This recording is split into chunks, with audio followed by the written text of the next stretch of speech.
guys, Frank here, your virtual general aviation aviator, and today I am in the Phenom 300 and I am in Rochester, New York, KROC or Kilo Romeo Oscar Charlie, and I have been hired to fly this Phenom to Raleigh-Durham, KRDU, and it's a 440 nautical mile flight, and it should take about an hour and a half in the air. Now, the aircraft is cold and dark, so looks like I am going to have to do some work to get it started. So let's get started. All right, so the first thing that we want to do is build a flight plan, and I am going to pop into SimBrief to build that flight plan. And let's see if I can get it over so I can share it with you guys. All right. Raise your hand when you can see it. Of course, I am not a school teacher, so I don't know anything about that. All right. So, I think I've got it up now where you can see it. Okay. So, flight information is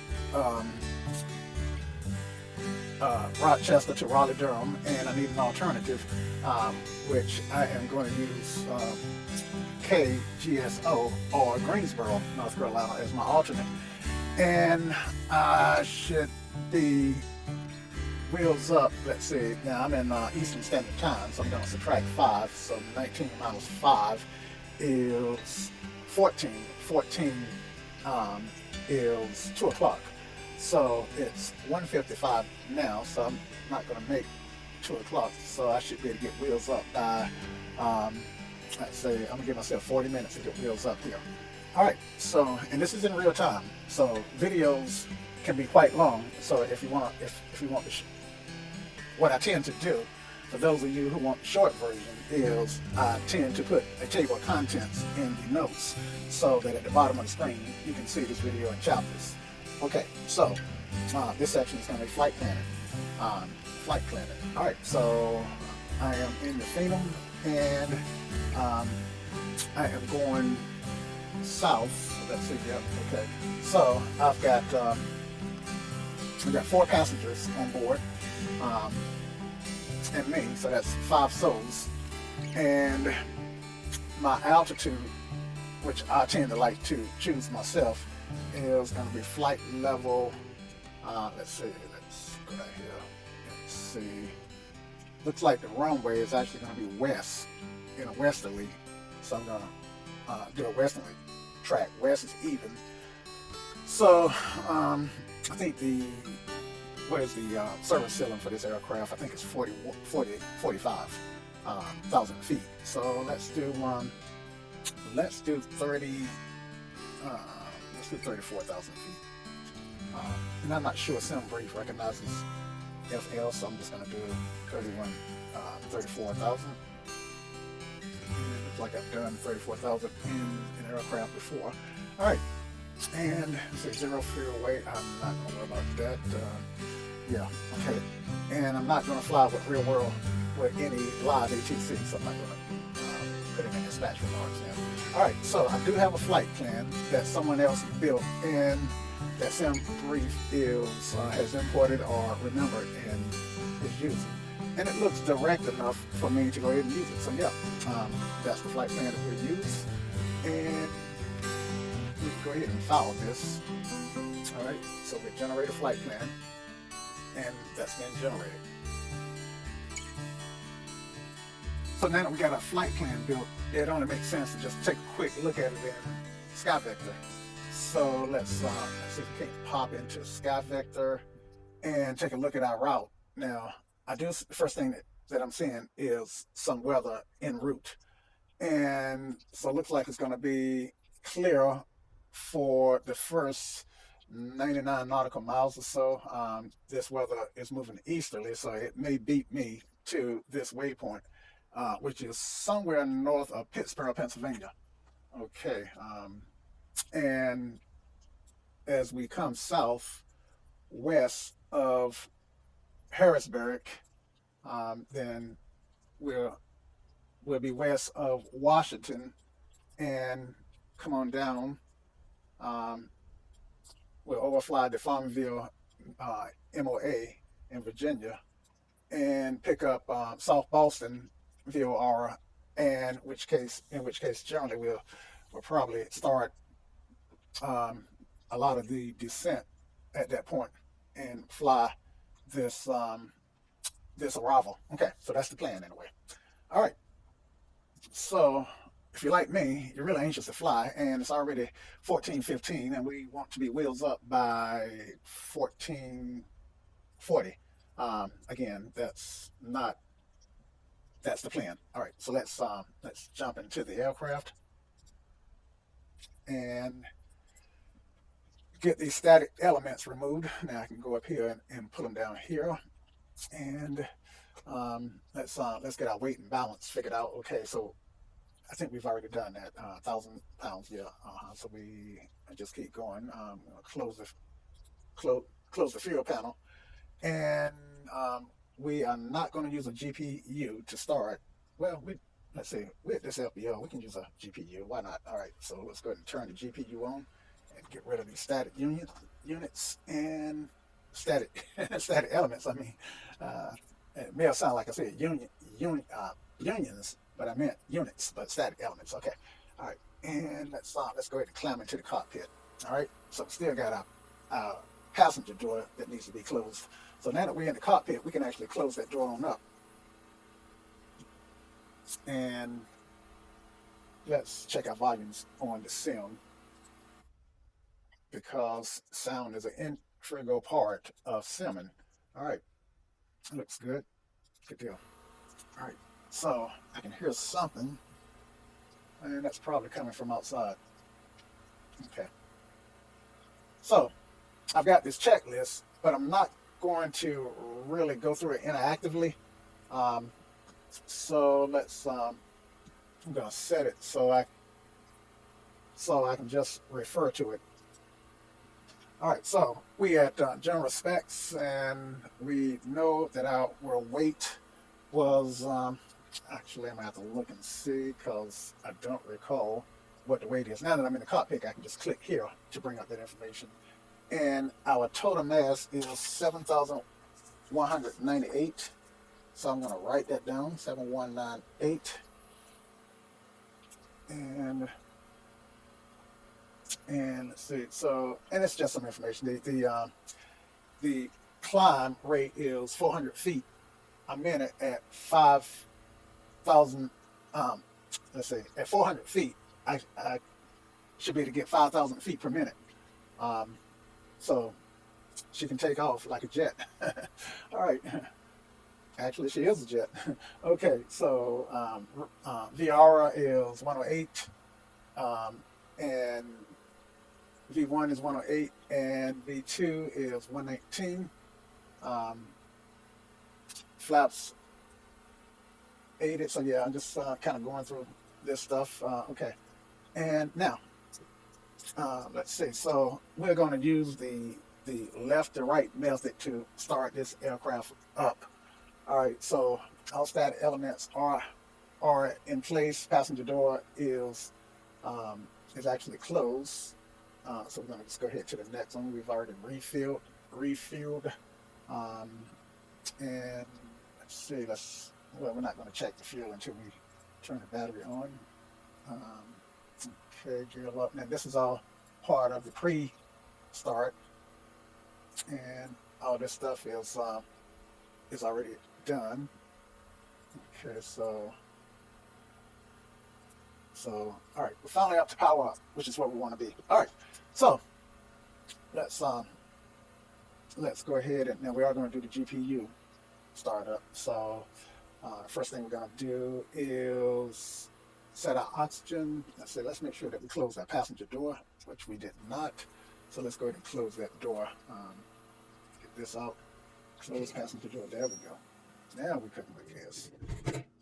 And that muted that sound that we were hearing from the outside, which is our GPS. That's what that buzz is. All right.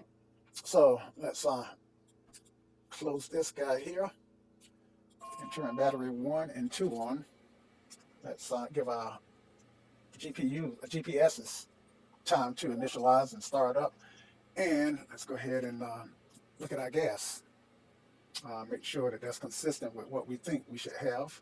All right, so now I just set up some camera views, and I think they're showing up in pink. Right, pedestal, pilot, PDF, co-pilot, lights, and APU. Yeah, yeah, so I have to fix that. Um, okay, so I test pass and fuel. So we've got 1341 in each tank, and that's that 2682 that I mentioned earlier. Outside temperature is 2 degrees Celsius, and so yeah, we are good to go. Now we have to bring up our avatar so that we can get some numbers here off our charts. Okay, but that'll come a little bit later. In fact, let's go ahead and do that now. So we want aircraft, and we want performances. All right, and bring that in a little bit better so we can see it. We're on page 1 of 83, and the first thing that we want to look at is our takeoff thrust setting. And static air temperature is 2 degrees, so we could let's use the lower of 5 degrees, and our airport elevation is between 0 and 1,000. So we want to use a. Am I reading this right? Pressure altitude is elevation pretty much, since we don't have any high density, and static air temperature is let's say 0, so 84.5 is our thrust setting. So we want to set thrust on 80 to 84.5. Okay, so let's write that down. 84.5 thrust. And the other thing that we are going to need to know is get this where it makes sense. Trying to let me reopen it here. Performances, and next page. That was one chart. Let's see the other. Okay, that's still part of the same set of tables. And the other things that we want to know is the V speeds specifically for this aircraft, along with the VFS speed, which is in case we lose an engine. The speeds that VFS would be the speed that we're coming on with one engine. All right, so let's see. Temperature is again 0. So we just make it 0, which would be 32 degrees Fahrenheit. Okay, and our weight is 7198, so 72. So we need 800. Wow, we can take off pretty quickly. We only need 800 meters of runway, and in this case, get it right, our V1 and VR is going to be 103 respectively, and then V1 is going to be 115. So let's go ahead and put that in. Well, let me just write it down because there's somewhere I'm going to put it in. 103 and 115. V1, VR, and V2 is where I leave the ground pretty much. Okay, so got that sorted. 103 and 115. Okay, so we know those values, which we're gonna need to get started. We're gonna need it. All right, so let's see if we can put this where I can see it. All right, I should get the solid one. Anyway, so we was going on. So we go ahead and get started here. So oxygen, let's set that again, and we're going to use passenger auto and rather than crew only. Okay, and we're actually going to set this guy to GPU, and I hear it kicking in, and we can actually turn our generators to auto, and our bleeds need to come on, and turn the pneumatic bleed to auto. Let's open our hydro pumps, and we'll turn pump 1 and pump 2 on. And moving over, seatbelt signs need to go on. Have those passengers sit down because we are about to start. We are going to need some ice protection on this flight. Okay, our gear is down and locked. Just making sure that they're in the same position on the Bravo, which they are. And I'm gonna lock my chair wheel. Okay, so I don't push back when I mash on these. I'm not seeing my brakes moving on in there, but that may just be a function of the sim. Okay. All right, and then we will set our ECS. Well, that's after engine start. Let's keep on going down. All right, so we turn our engine ignition to auto. We could turn them on, but we don't need them on. Okay, and we come on down. Make sure our parking brake is set, and our speed brake should be closed. All right.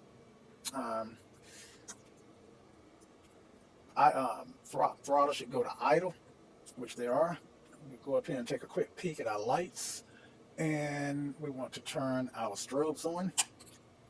Let them know that we are about to start up, and we can arm our emergency locator in case something happened that we don't want to happen. And let's just review our gauges and see. Okay, everything looks the way I expected. GPU connected. Door refuel is open, so we need to close that guy. So we'll make a call and ask them to close our fuel panel. Okay, and that's been sorted. I like that word. Some European word. Because in America, we tend to say that's been taken care of, fixed. Especially in the South, we use fixed, but listen to enough of you guys now to pick that word up. Sorted. All right, I digress. All right, so yeah, and let's get started here. So our GPU is on the left side, so we're going to start our right engine first. All right, and the right engine I think is number 2. So we'll hold up our hands and go. Let them know that we're getting ready to start number 2. I think that's right. All right, and turn it to run, and we'll watch these gauges here. Now, technically, I'm supposed to time it, but I didn't set the timer. It's too late now.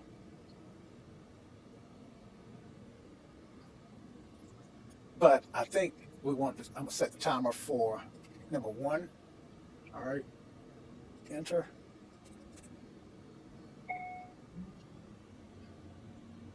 Okay, I can subtract about 4 seconds. All right, and she's coming down.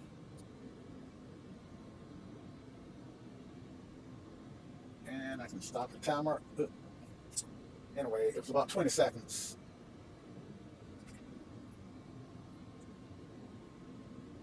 So we are done with the timer. And I actually don't know how to stop it. All right, so stop. And stop. Okay, well, I don't know how to stop the timer. That's so it's going to run in the background. But don't need it.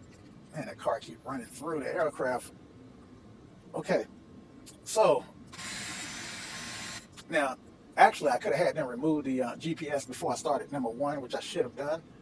But we'll go ahead and get the GPS out of the way now. And what cured me in on knowing that I had forgotten the GPU is because I did outside view and saw it. All right, so here we go. It's a beautiful aircraft, isn't it?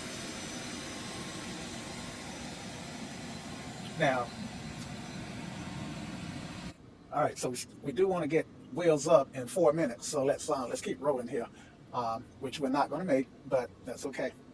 All right, so GPS is batteries 1 and 2 are on. Flight plan, yeah. So let's get our flight plan. Now we do have Navigraph, so I should be able to import it. Flight plan, and let's pop this guy out. How do you pop it out? It doesn't want to pop out for me, so we won't pop it out. We're just zooming in. All right. So flight plan, and go to menu, activate, invert, delete. Let's see. What I want to do is load a flight plan. So let's see if we can figure out how to load it. And these are about the flight plans that we've got saved, and we're looking for ROC.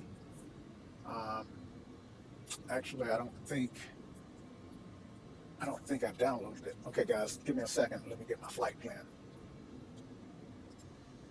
Okay, let's try this again. So, flight plan, and I think if I swing this big one or the small one, you know which. I want to grab. There we go. So it's a small one, and now I should have KROC. And I don't see it in that great. I know I downloaded it and saved it to what I thought was the right place. All right, we'll try it again. And this time, we'll make sure that we got it. So it turns out my flight plan was there all along. I was looking at the list, but it holds 99. I've got 16 flight plans in there, and I can only see 12, so it's 4 that I'm not seeing. So it was just a matter of scrolling down, and there it is. All right, and we'll grab that, and our flight plan is set. Looks like X-Plane is advising me that I need to update the database. Was it saved with, and I always thought I kept that stuff fairly well updated, and I should have checked before. So let's. I'm gonna fix that, guys, and keep going. Okay, so I've just updated the computers, the IRAC in the computer, and I should be up to date now. So flight plan, I'm at actually 2113. So I shouldn't get that message anymore. All right, and so yeah, this is our plan, and let's see. So let's go in and yeah, let's go in and make this true. Well, I'm not going to be at 17,000 miles in 17.3 nautical miles, so that's just not going to happen. So that's there we go. But I would definitely be there at 100 nautical miles out. Okay, so yeah, let's make that true. All right. And where's Melton? Anyway, let's not get too bogged down in here.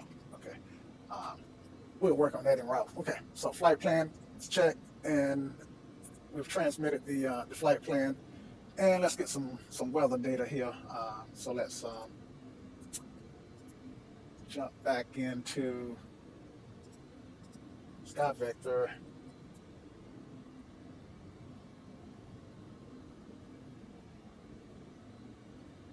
Take Sky Vector a minute to draw these screens. Let's go up here to Rod. I'll actually get some information here. ATIS is 124.1 124.85, 82. And tower is 118.3, and ground is 0.7. Okay, and if I drop the 121 on ground, then if I just say 0.7, then the 121 is generally understood for ground frequencies, because most, not all, most ground frequencies have 121. Okay, so it's 250, and we're not wheels up yet. So you can see how this goes when you, well, for me, I'm trying to keep it real. Okay, so let's put these frequencies in. Let's get ground in, and 0.82. So that's 5, 6, 7, 8, 82, and 124.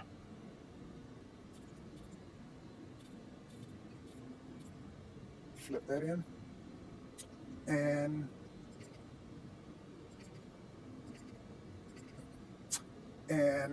this is the button that I'm looking for, and tower and ground is 121.7.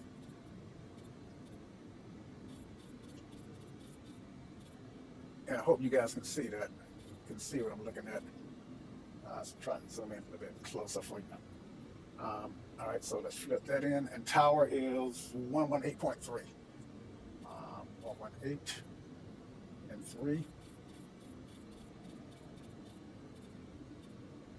All right, so got our frequencies dialed in, and let's say that we set our VREFs. We do need to set that. Now, let's say if I follow this checklist, then there is a place to set it. Let's see, next, nav lights on before it starts. Okay, we've already started. Let's make sure that we got everything done. So let's go ahead and turn our navs on. All right, cockpit and cabin lights as desired. Emergency locator is on. Supply passenger oxygen is auto, and the handler is pushed. And I can double check here, but I remember doing that. Push and auto. Let's see, pressure should be up. Cabin pressure is 1800, so I'm good.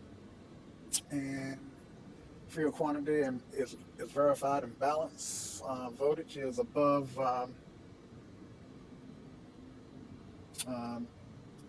27, so this is fuel, and electrical system is where is the information that I'm looking for? Okay, system, and voltage is 28.5, so I'm good there. Sorry, it's take me a minute to find stuff sometimes, especially when I'm not looking at the entire multifunction display.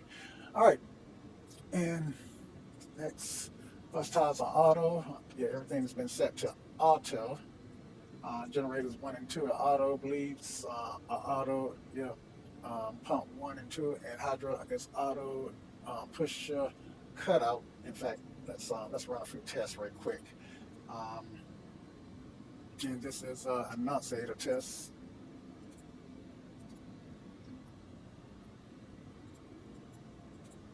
Okay, I should have 7 lights, right? 1, 2. Let's see, 1, 2, 3, 4, 5, 6, 7. Okay, and these are actually 2 lights here. So if you count 5, then you count these twice, because you got 2 whites and 2 reds. And I'll just show you that again. Okay, so that's why I count 7. All right, that was something that was screwing me up for a while. Smoke detector. Okay, bad smoke, and zoom in so you can see that a little bit better. Smoke, bad smoke on the cast. Okay, I got a fire somewhere, and then engine fire test. Okay, and then I got my fire light. So yeah, everything went accordingly to plan there. All right, and so yeah, let's okay, pumps 1 and 2. Yeah, okay, electrical, pneumatic, switches, pedal steel, brakes are engaged, thrust levels are idle, um, and everything is on auto. Yep, so I'm good there. And engine start, engine has been started. Everything is running. And just look through that. Okay, GPS is disconnected, so we're good there. Left engine, did get a good start on that. And after the engine started, so pressurization is, let's see, status. Pressurization looks good. Hydraulic pressure, oxygen, and cabin pressure. I'm at 600 feet. Yes, I'm good there. And let's turn that back off. And air conditioning. Actually, we want heat right now. So let's turn our ECS to both, and let's get turn this cabin temperature up, and set it on auto. We just set this mode should be set to auto. All right, so we're on auto. Okay, we're good there. And stall tests, and I believe that I believe we have to. I believe the stall tests require put a maintain start. So let's try to do a stall test. Okay. All right. So that tested out. All right, and then the ice protection test. I think we have to be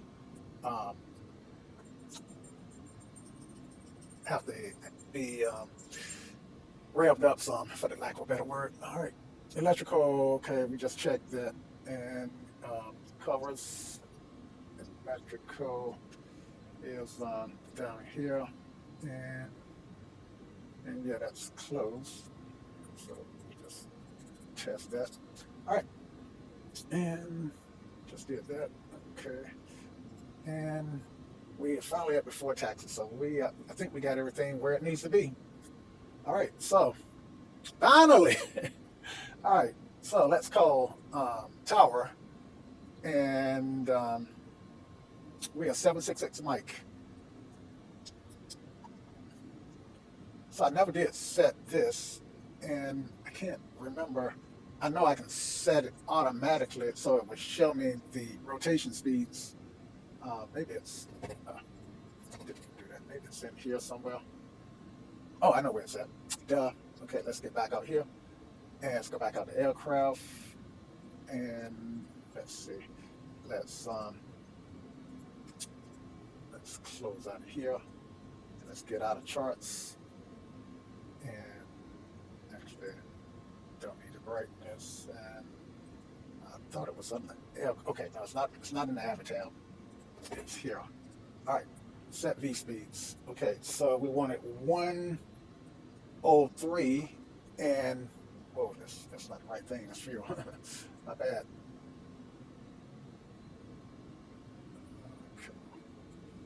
All right, V speeds. We wanted 103 for VR, and this is just for callouts, and 115 for V2.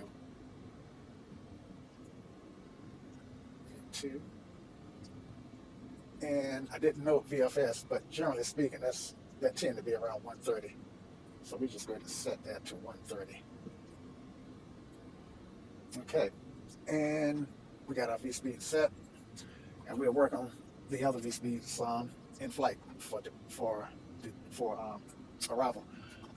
Okay, so now we can call tower right. We still didn't get our ADAs, so let's get that. Greater Rochester INTL Information Sierra. 1600 Zulu weather. Wind calm. Visibility 6. Sky conditions 2200 broken. 4900 overcast. Temperature 3. Dew point 1. Altimeter 2986. Arriving runways 22, 10, 25. Departing runways 22, 10, 25. Advise on initial contact. You have Sierra. Okay, so I've got Sierra, and I can turn off COM 2, and let's adjust these altimeters here. So 2983, 2986. That's why I write stuff down. 2986. And let me zoom in for you guys. 29, and this is what we're looking at right now. 29, go down. 2986. All right, and then we do this one. We at 3049 and 2986.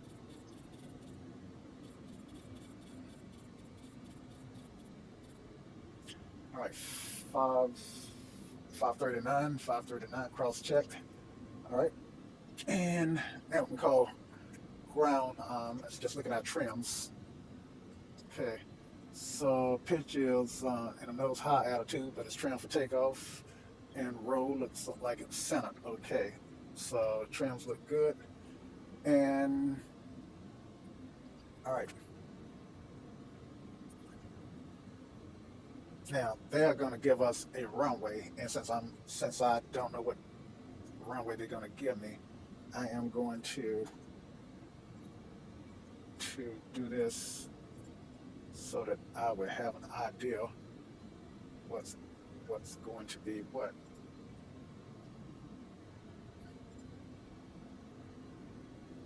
I'm hoping to see some runway numbers on this thing, and I don't. Okay, so runway 22, 18, and 25 are going to be the runways. So this one is, that look like it's going to be, this is 270. So that's going to be roughly 25, I think. So and this is going to be 22. No, this is going to be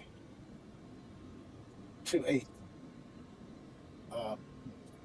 Let's see. I don't even see 8. Oh, there's 18. Yeah. So this is going to be 18, and this is the one. This is like it's going to be 25 and 22. All right. So we want 25. And let's see if we look out in front of us. This is 25 right here in front of us. So we're good. We good. We can taxi out directly to the runway. All right. So Rochester Tower, Phenom 7655 Mike is, I'm sorry, 7566 Mike is at the FBO, and we're ready to taxi. We do have Sierra 766 Mike. I know you can't hear what they're saying. Taxi to runway 25 here, Foxtrot 17566 Mike. All right, so that's an easy taxi. So just taxi straight out. All right. So let's release our brakes. And one thing about this aircraft is when it's in idle, it will not move like most aircraft in the X-plane will. All right, so you have to actually give it a little throttle to get it to move, which I am so unused to. All right, so we'll do a brake check. Brakes are working. Right brake is working. Left brake is working. All right, she's got nose wheel steering. Clear to the left there, and clear to the right.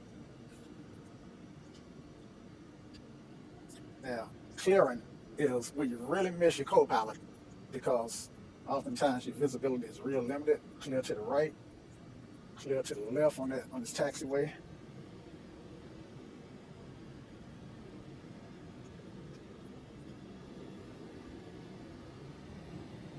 All right, let's do this ice test. Okay. Let's throttle up. More.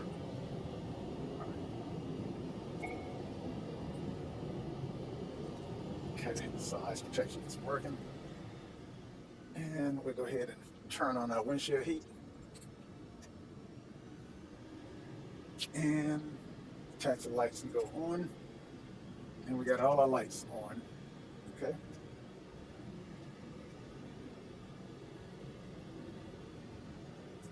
Strobe lights will come off. We have taken the runway. All right, clear. Clear again. We do have traffic global running. and you can barely see the labels out front, but it's running. And when you can barely see it, that means that they have no factor. When they get real clear, they are a factor. All right, let's turn to the tower.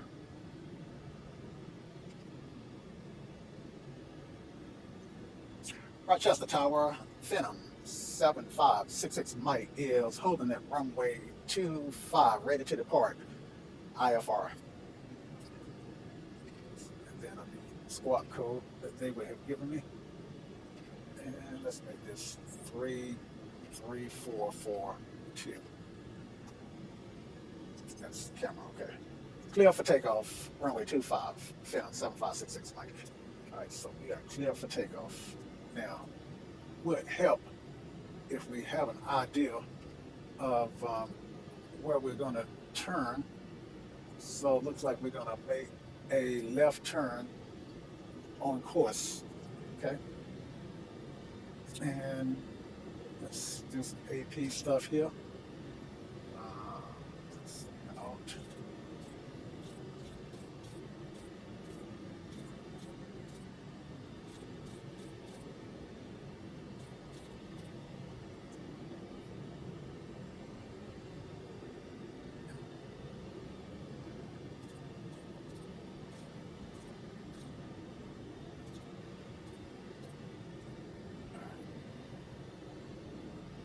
Get lined up here.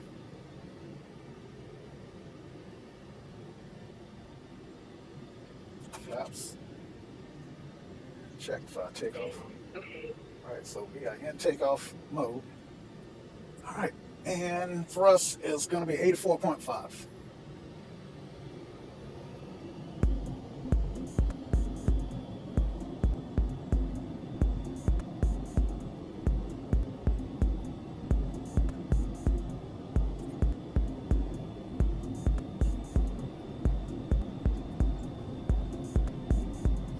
Is 103.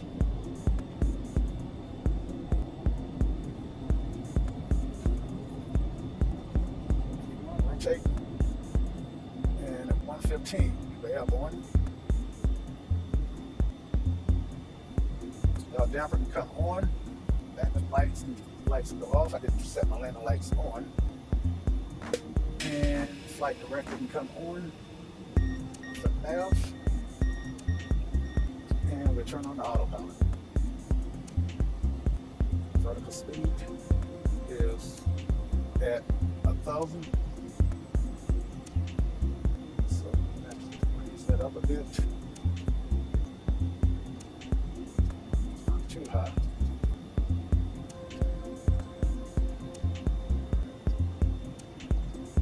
We are proceeding on course. And this is our intercept here on the MDF.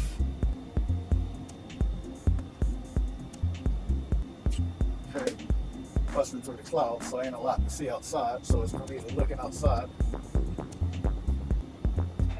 unless we gear and flaps come up. My bad. All right, and that's making a big difference. That's causing some oscillation.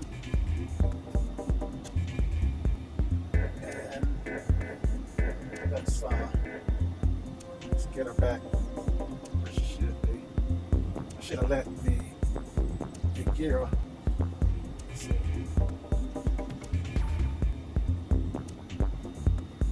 Should get a 2,200 feet per minute ascend. GPS flight director, yaw damper. And let's hit now. CPI. That's GPS. Right. So it looks like I'm turning back on course now. I am not on course. Or I'm looking at the wrong I should set that up on my iPad. So I should be going to make this turn. And I'm not. Okay, that's all there.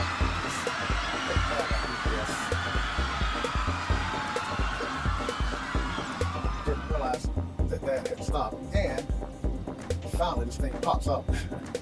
Oh yeah. You know what? I just remember. Okay, so GPS. What the devil's going on, guys? Let's manually follow that flight director. Actually, I think I just heard my autopilot disengage. Alright, so let's re-engage it.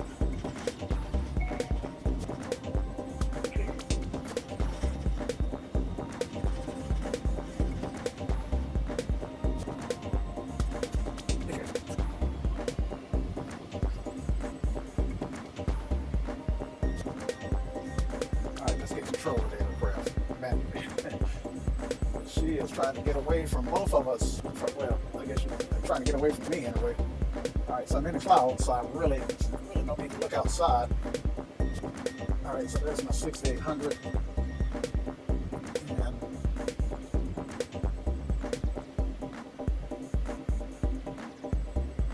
And she's tracking. Okay, I think she's tracking finally. Not sure what was going on there.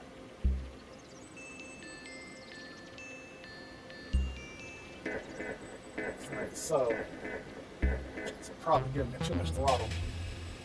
Probably should have pulled back on those throttles once I lifted the gear and the flaps. Anyway, that was a ride. And my passengers are, okay guys, you don't have to pray back there. Well, prayer's good. But we're not going to crash. Alright, so at least that's not the plan. Alright, so let's set the altitude. Let's get rid of this guy. And let's readjust the altitude to 15,000. Where's the altitude? It's up here. There we go. And actually, I'm going to use the Bravo yoke to set it. Go to 15,000.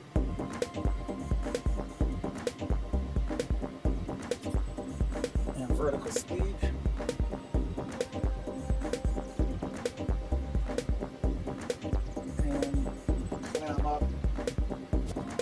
At 2,000, 2,100. Get some throttle. Change one thing, gotta change another. Alright, we're finally between layers, over a layer.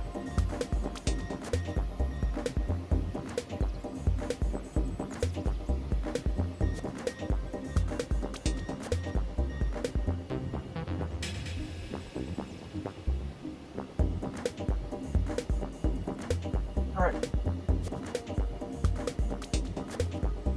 And at this point, we would have been talking to clearance delivery, but don't skip the ATC. Alright, so before 10,000, taxi lights can come off. They're already off. Parking brake, so that's taxi.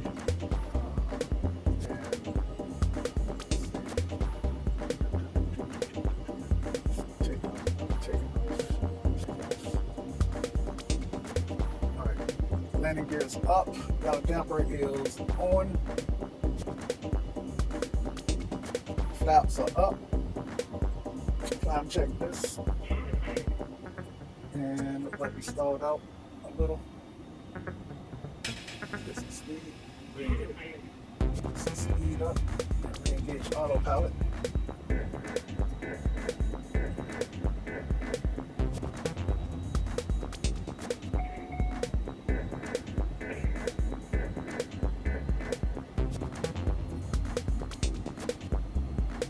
Okay. And let's come back on the engine. Let's come back on the engine. Let's arrest our descent a little. So change it to 1,500.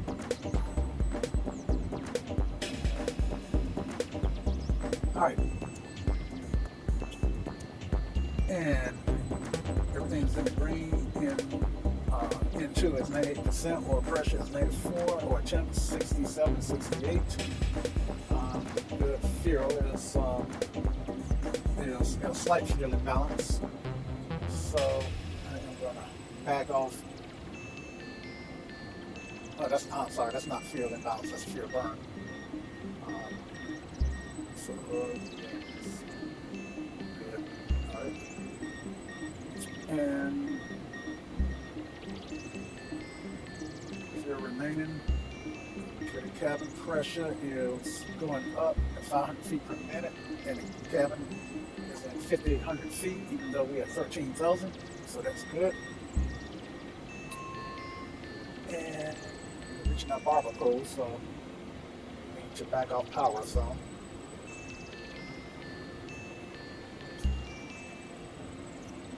So we started, we backed off a little too fast. We started this oscillating. So slowly back off a little bit more. Oh, Mark 2.1. See if we can fix that oscillation.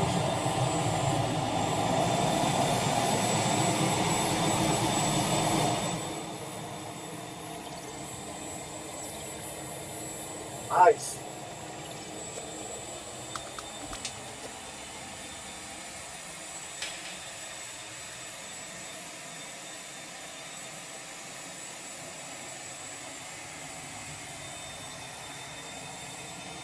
Still oscillating, and it's getting a little bit more pronounced. So I'm going to take the aircraft and straighten it out.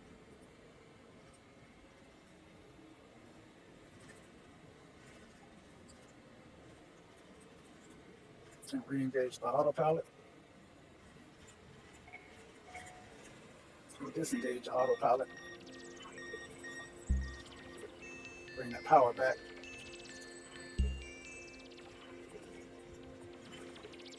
And reset my altitude. I think 34 is our final altitude setting. So we're going to climb all the way up to 34.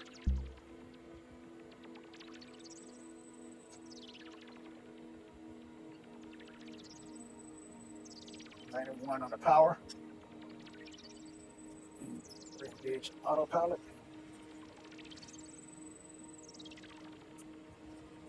And for some reason,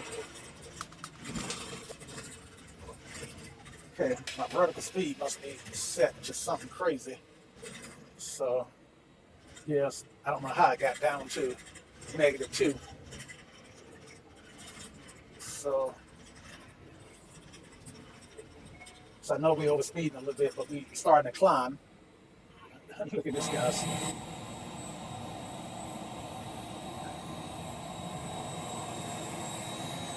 Think these passengers want to fly with me again? I don't think so. All right. I don't think so. All right, so let's go to standard.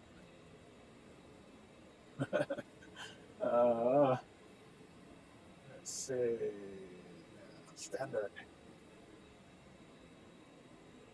Back. And I'm looking for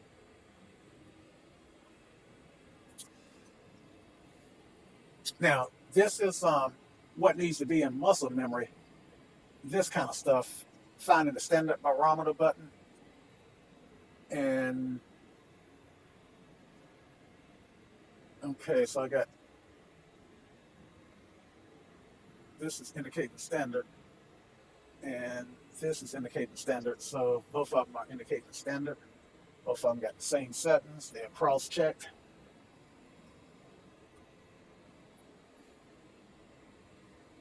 I'm climbing at 1,900 feet a minute. So it shouldn't take us that long to reach altitude.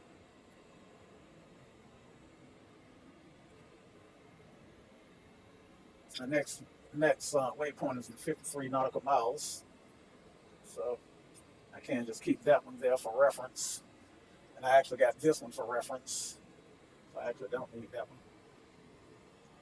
And we got a quarter-inch headwind at of 37 knots. So that slows us down significantly and causes us to burn a lot more gas. fuel.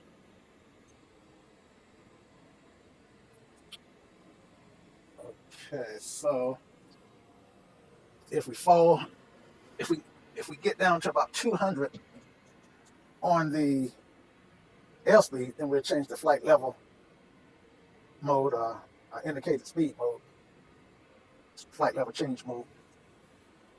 And as we climb, you can see the speed drop as the, let me turn on some icing. You can see the speed drop as the altitude rises. And that's because the air gets a lot thinner, so it doesn't have as much air molecules to pour into the turbines to burn off to provide thrust the higher we go. You know, I have always wondered about that.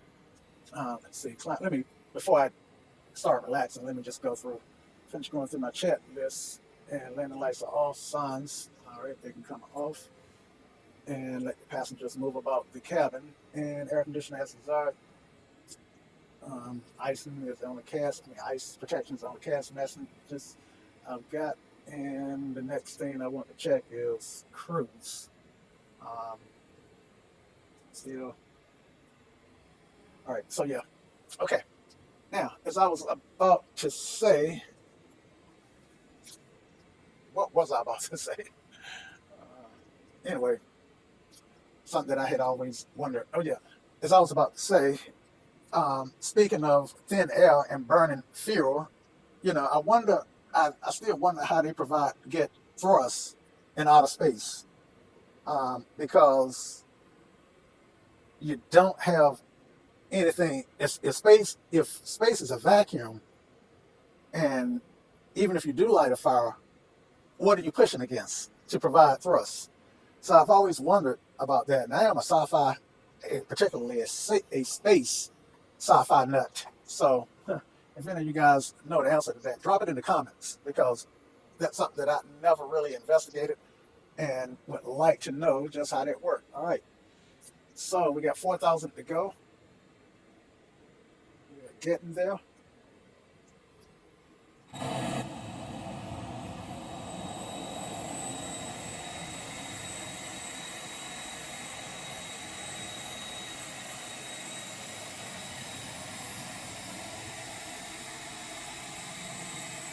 I remember when the X-Plane contrails were black, so now they finally fixed the color.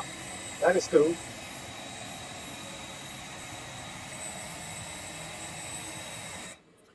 All right, it's a lot quieter inside the aircraft. So I should get a bell, an indicator at, I can turn my nav lights off because I don't really need them up here. It's daylight. So yeah, I was gonna say something and it kind of got away from me, whatever I was gonna say. Okay, so we'll pull that back to climb.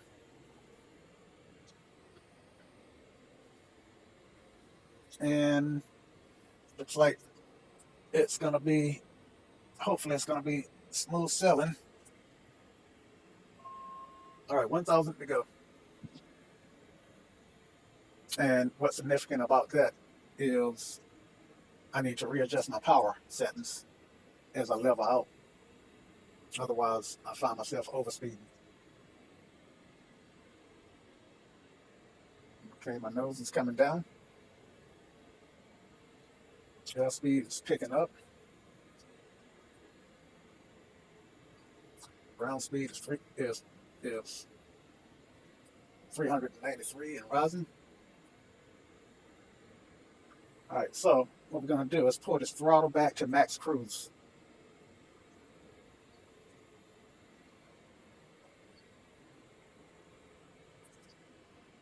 Ground speed is over 400 knots. And watching our airspeed, make sure we don't overspeed. Still rising.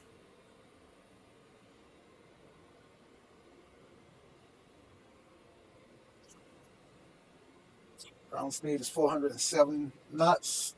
It's indicated in a couple places. I can see it here, and I can see it here. I'm accustomed to looking at it over here because A lot of aircraft does not show it here. And for my landing airport, barrel minimum negative 990 feet. Not sure what that means. Oh, I think I just killed my autopilot, my nav. So, oh, my bad. I just got to a intersection and started to turn right when I was changing stuff. So I thought I'd done something. All right. Next waypoint is in 17 nautical miles. And let's change this to something that makes sense.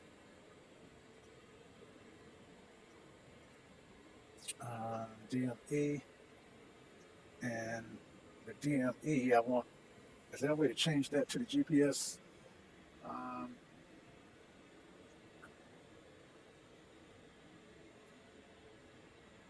I don't know. Right now, slave to nav 1, and I don't know how to change it. So I'm going to disconnect it. There's no need of having it there if I can't use it. And this barrel minimal, that's not making any sense to me. So is there a way to get rid of it? Oh, we got a little turbulence here.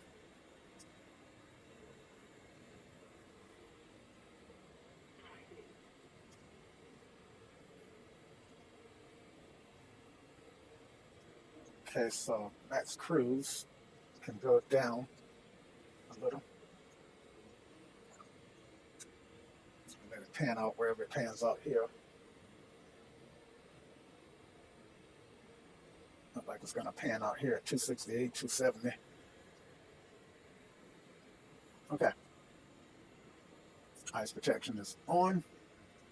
I am going to turn ice protection off because I'm not in active clouds.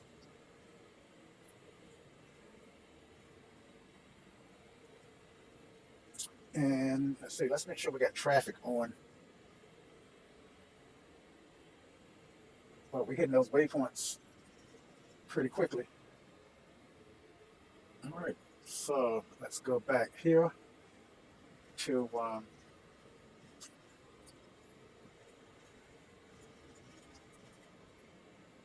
map. And traffic is on. All right, there's traffic, there's traffic. These on the PDF, these black diamonds are traffic. And I remember something that I was going to mention earlier. With at one point I was saying, man, let me put them back. At some point, I was clicking these guys and I couldn't pop this out. And I now recall that with this Aerobass, you have to click up here to pop them out because you can actually manipulate the display. So it would confuse me to have this thing do two things at once. But yeah, so now I see an aircraft down there that's going to cross my path. Now that's I think they're 3,000 or 2,900 feet above us. So let's see if we can't see them. It may be too far away. It should cross from left to right. Okay, well, they're passing off this wing. Yeah, they're just too far away to see.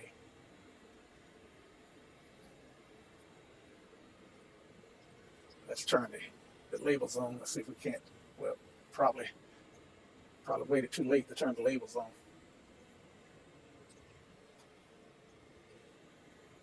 But they're back there somewhere. Let's see. Trying to make sure I got the labels turned on. And well, we have to wait till we see more traffic. Actually, let's see, I'm the pilot, I'm sitting there, so actually they would have been out this one, there they are. Yeah, I was looking out the wrong window.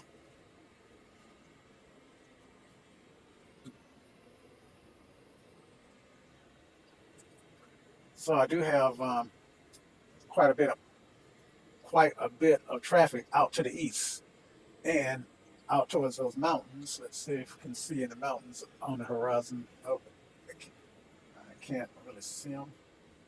All right, so this is me. And when I look out this way, I'm looking at the ocean. So the mountains ought to be on this side. I am going south. So everything is backwards. Yep. Okay. So let's see where we are.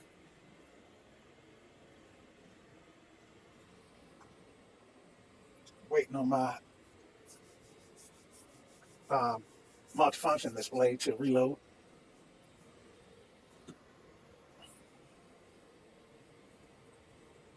There it is.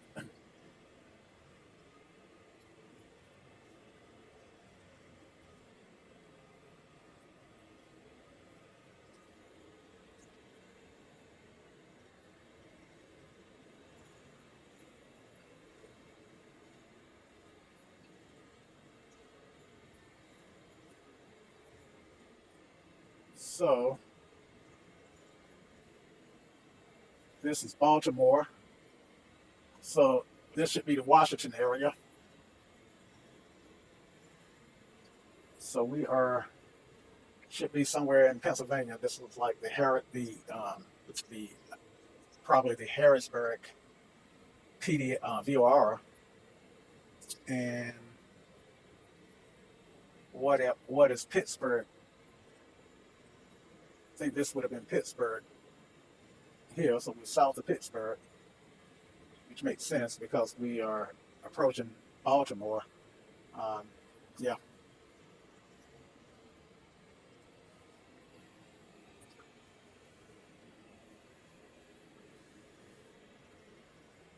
And how did our altitude get 200 feet above what we were assigned? And turn this down. Yes, down. So we'll come down that 200 feet.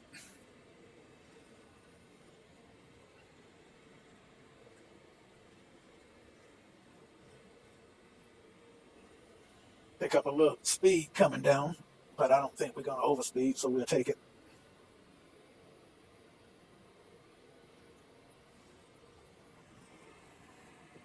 And I actually meant to put that flight plan into the iPad and use that kind of as a backup navigation aid, which for general aviation, and this would be more of a part, let's say Phenom.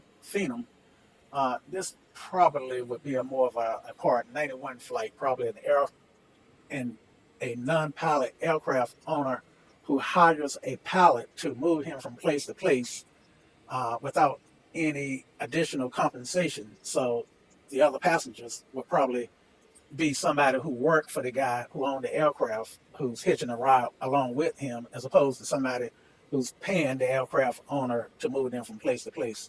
If they were paying the aircraft owner to move them from place to place, then he would be subject to Part 135, FAA Part 135, which would be like a charter company, unscheduled charter flight. But we'll call this, with the Phenom being such a small and light jet, we'll call this one Part 91.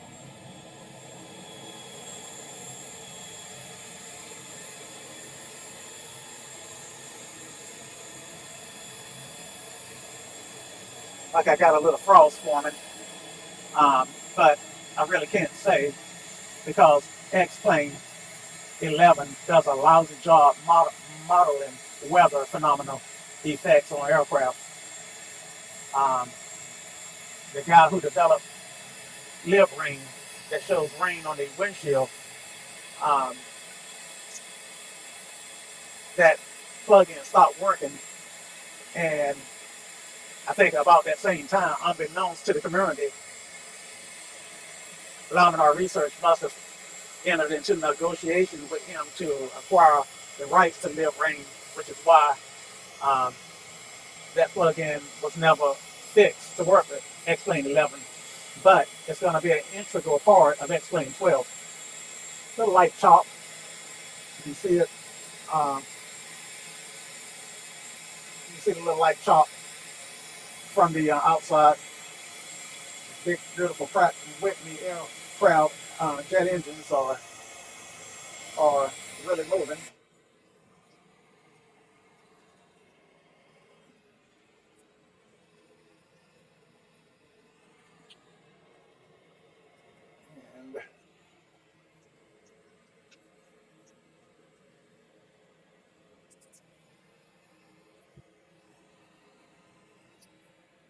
And you see a little light chop here also. Let's see, what does the map do for weather? So we go ahead and turn weather on. We should be flying airways high. I guess we're not. When I looked at the flight plan, I just chose one that was already in the system. But I think it was around Harrisburg, Pittsburgh, that I initially saw weather on SkyVector. And at this point, I do see some clouds, some decks there. So if I'm above the clouds, then they decks. If I'm in the clouds, then the tops are ceilings. No. If I'm below the clouds and I look up, then I see cloud decks, right? Somebody help me out on that. But these are the tops that I'm looking at. And it looks like I got some stratus clouds or some hazing way up high.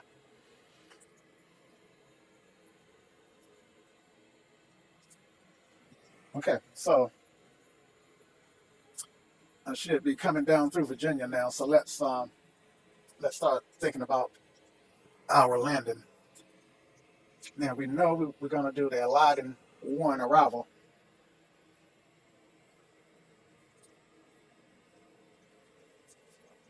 So let's look in here. I'm going to pop this out. Okay, so we know we're going to do the arrival, the Aladdin 1 arrival into RDU. So let's take a look at it. Enter. Aladdin 3, I mean, my bad. And let's look at that. Okay, so this is, let's say this is the South Boston View Aura right here, I do believe.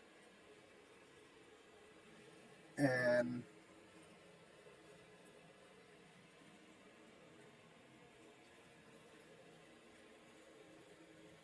let's see, this is where these arrivals get me screwed up because I see McDonald, Favco, and Arden on the chart as transition points.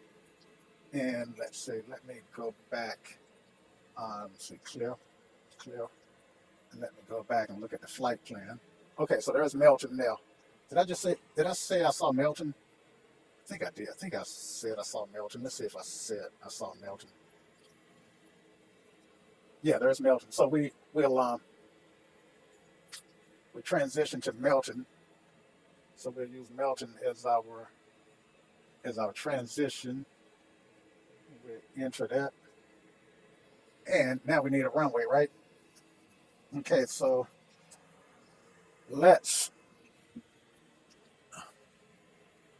we can actually,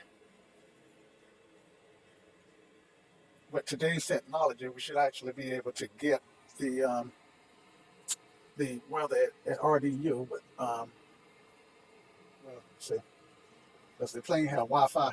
Yep, the plane does have Wi-Fi. So I can actually use ForeFlight on the airplane.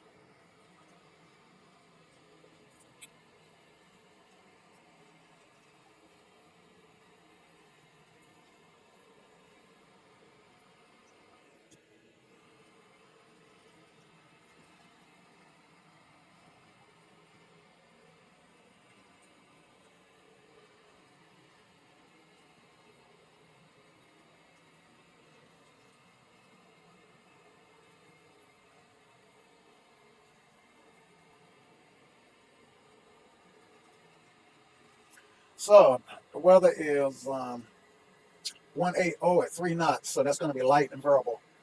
10 statute miles, so I don't, when it's light and variable, usually they use 5. So we're going to expect 5 right.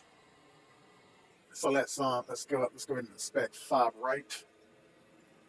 And let's see if I can get my iPad show up for you.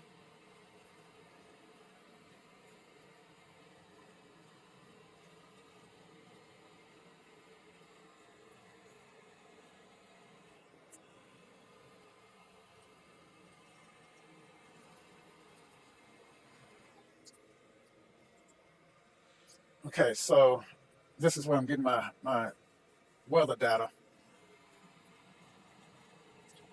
And I didn't put the flight plan in the iPad, so but I did put the what's it KROC Rochester to KRDU, and so let's save that, and you can see the area of precipitation that I flew over. Looks like I got a little precipitation over Charlottesville.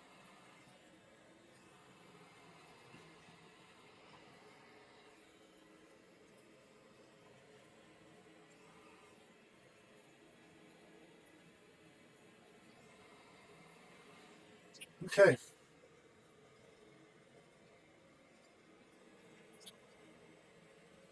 so 5 right is what we want to land on. So we go ahead and choose it. And let's go ahead and load this. And let's look at our flight plan. All right, so at Melton, how high do we want to be? I don't think we want to be, I think we don't want to be at 34. So let's go ahead and transition to this. And let's say at Melton, let's be 10,000 feet below and make that true. And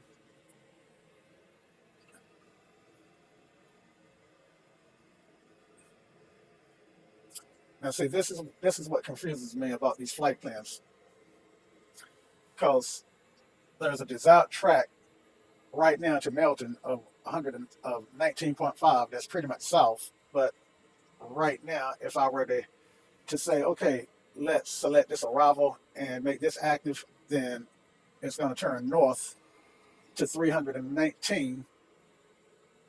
I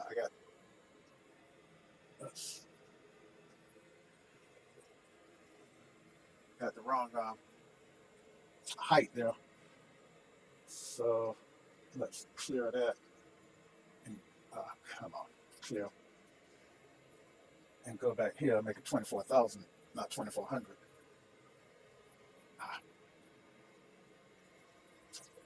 Walk that up all the way manually.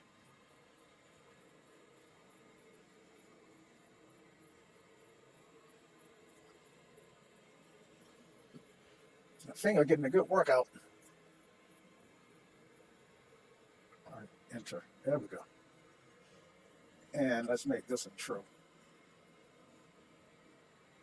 Enter. All right, so now we get a top of descent in 6 minutes. Okay. And that way the aircraft will start descending on its own.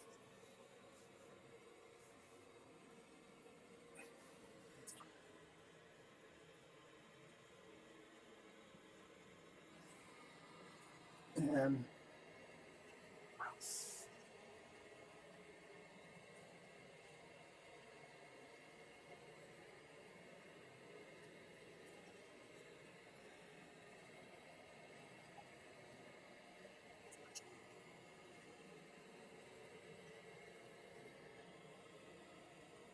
okay, so now I should be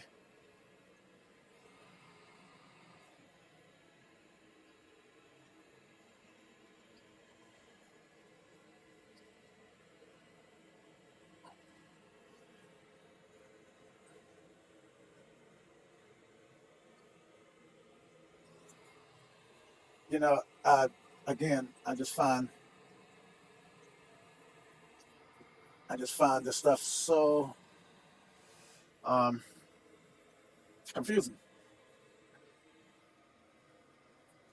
You know, I probably should just watch somebody's YouTube video um,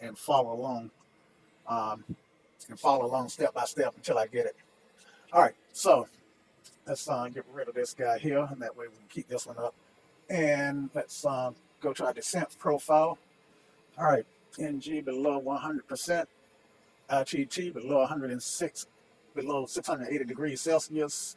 N2 is below 101%. Oil pressure is in the green at 90. Okay, or temp is between 66. That's between 10 and 132. Voltage should be above 28, and I always have to switch to electrical to see voltage. And looks like I've got 28.5. Um, and 17 amps. Yes, so I'm good there. All right. And seat belts are still set to off. Windshield heat is on. Okay, so I do want to turn on my seat belts when I get ready to make that descent in 2 minutes, 2.5 minutes, just under 3 minutes. And when I get ready to make that descent, I think I'm going to hit vertical VNAV, and I think that would cause it to switch to a mode where it will descend automatically, and I'll still have to manage the speed. Now,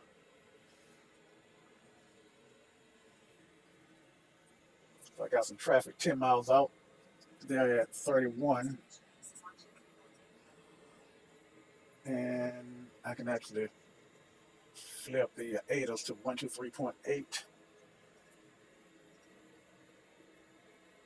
and turn to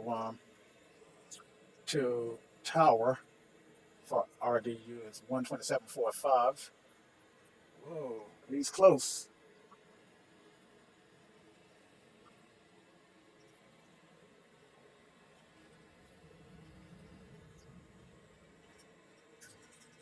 Had to look. All right, 127.45.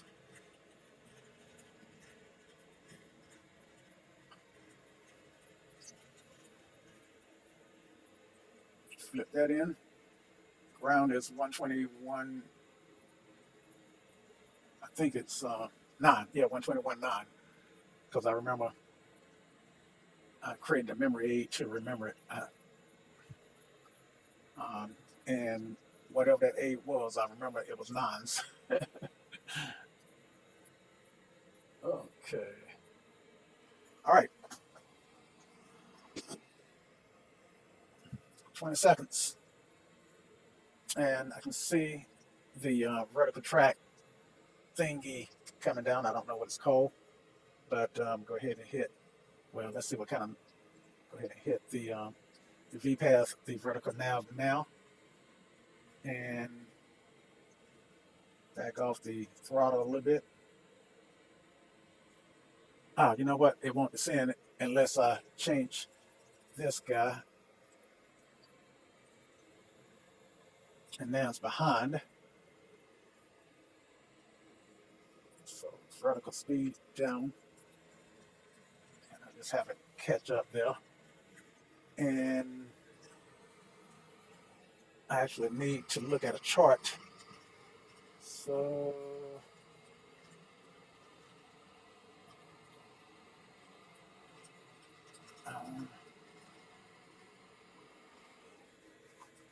I need a chart for the arrival, which I can get from SkyVector.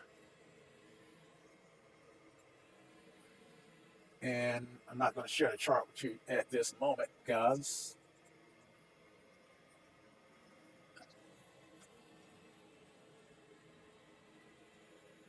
Okay, let's bring this guy on down.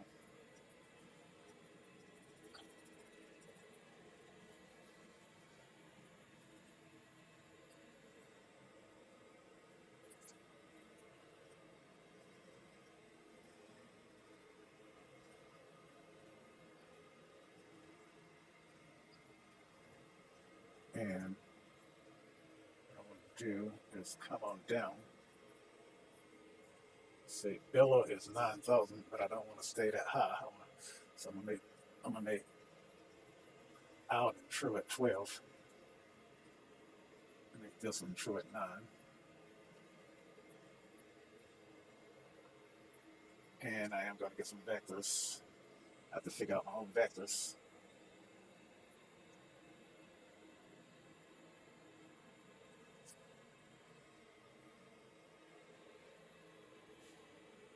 Now I set this at 9. I believe it's going to take this 24 and throw it in here when it get there, but I'm not sure. I'm descending at 1,600 feet a minute. That should give me a 2.5 per minute descent rate. And I'm a little bit high because I was late coming down. So actually I'm going to see if this works and bring myself down a little bit faster to kind of capture, because I want this number, the vertical deviation, as close to 0 as I can get it. Okay, let me power back because I'm about to overspeed.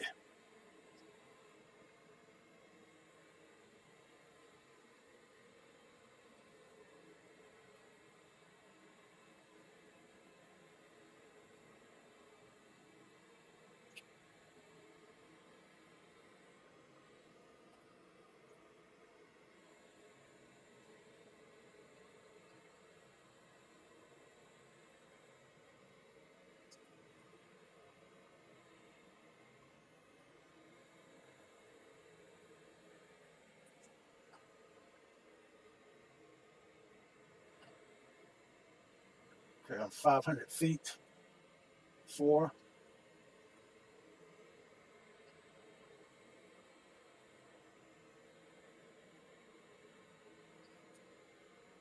3, 2. Now we got 1,000 to go before I reach 24. So I am, let's see. Now this, nothing is green here, so this is just informational. Up, up, up.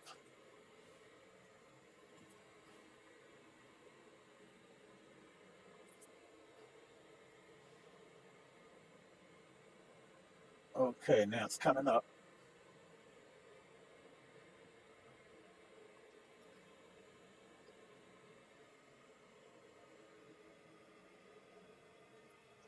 All right, so what am I doing now? Okay,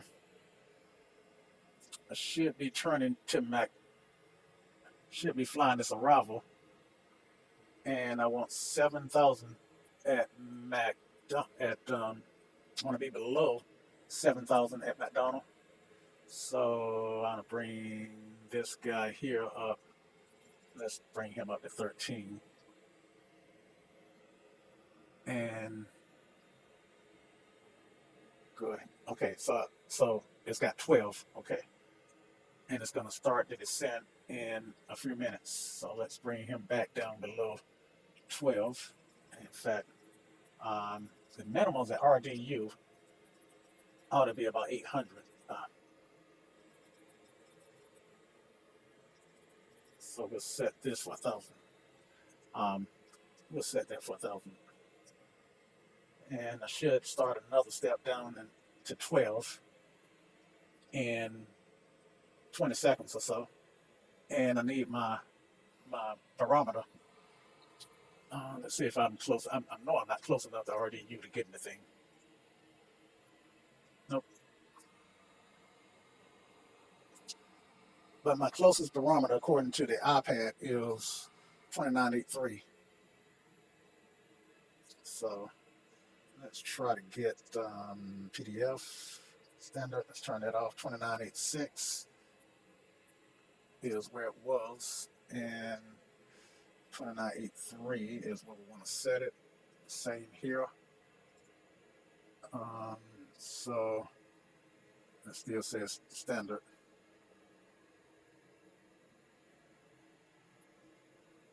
$29.83. All right. And VNav. And that did not start my descent automatically. Vertical speed. And let's go down. And we're going to close that relatively quickly.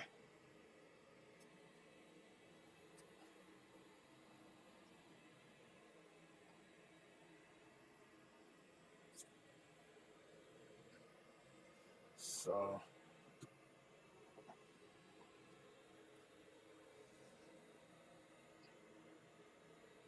9,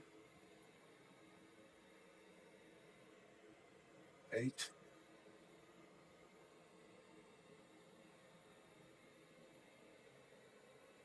7,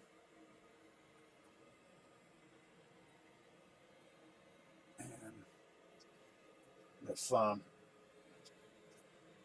go ahead and try RDU again. And we just leave COM2 on and let it come in when it comes in. We have to be within, I think, 50 or 50 miles for it to come in. So we should still be a pretty fantastic way away.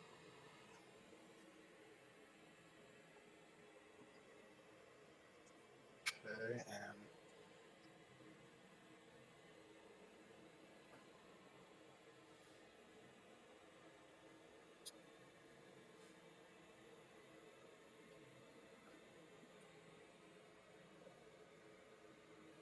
okay, so I think the vertical nav, yeah, V path. So I'm on V path now. Good deal. All right, so let's go down here to KRDU and set minimums. Let's see now how can we do that? KRDU, get there, enter, procedure, select approach, enter, and approach none. The dickens you say? Oh, approach. No, yeah, approach. That should be like ILS or RNAV or whatever. But I don't see a procedure. Okay, there it is. Just took it a while. Gee whiz, I don't know what happened there. All right. So I'm getting into transition altitude. Oh, so why did I go to come out of standard? Don't know. All right.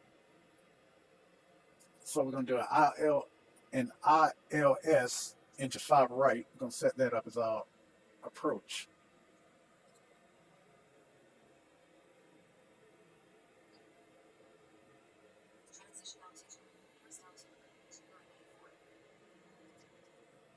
Okay. Now she's giving me 2984 on the iPad.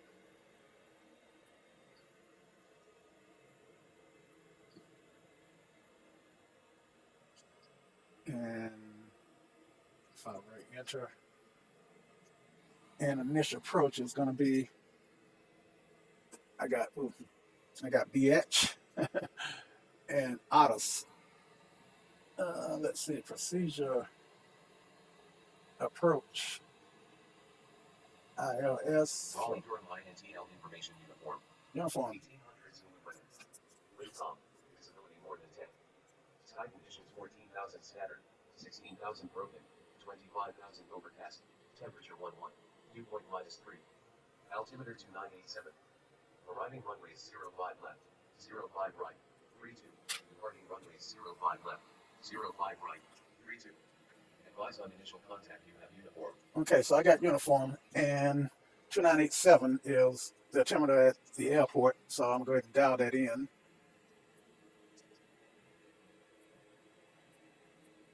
And dial it in both. Okay.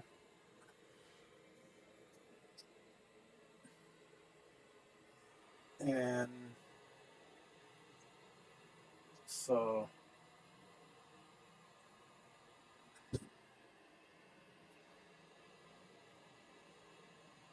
okay, so I have the vector to biller. So once I tell you what, once I get the biller, then I'm going to activate autos. So we'll make autos our initial approach. Well, BH is closer, so we'll make that our initial. And now we'll set our minimals.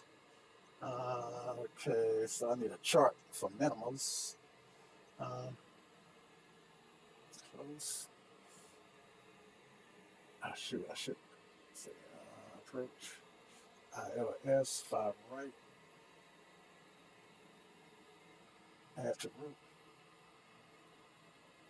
Okay, close it now.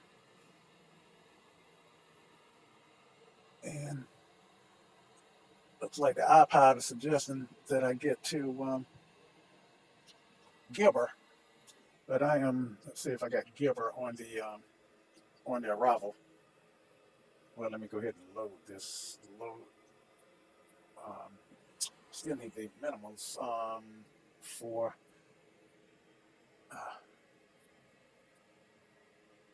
Find the minimums on the chart here, but I know the field is at 400, so I'll make the minimums 400 feet above the field. And we'll load that. All right, now let's look at our plan. Okay, where's my aircraft? The heck is my aircraft? Loading. That's unfortunate because okay, there's my aircraft. There's Billa. So we've passed Aladdin, and let me check my altitudes. So I need to see my flight plan. And Billa, I need to be at 9,000. All right. And so I need to be going down, vertical speed down, and I am not too far behind.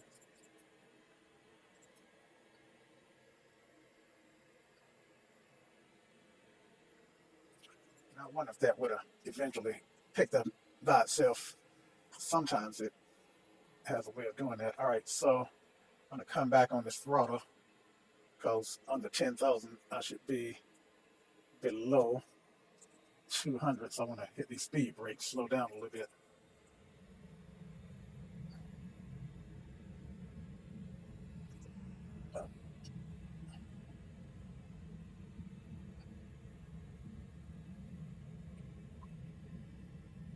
So technically I'm speeding, and now I am no longer speeding.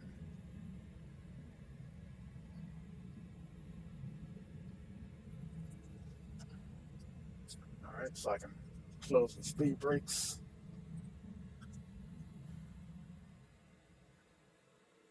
And I want about 178 knots, 180 knots.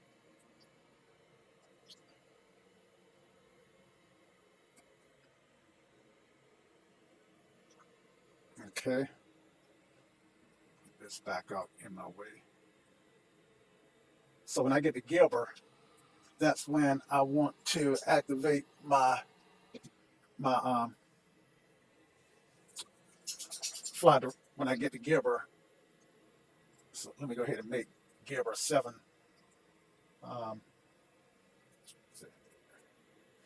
Come on, flight plan. Okay, so now I have to kill this one. Go into this one so I can use this knob. I want to make 7,000 true. Okay, but I got 6,000 somewhere that it wants to descend to somewhere. But I want at Gilbert, I know I want to switch to my approach. And the reason I know that is because I'm looking at my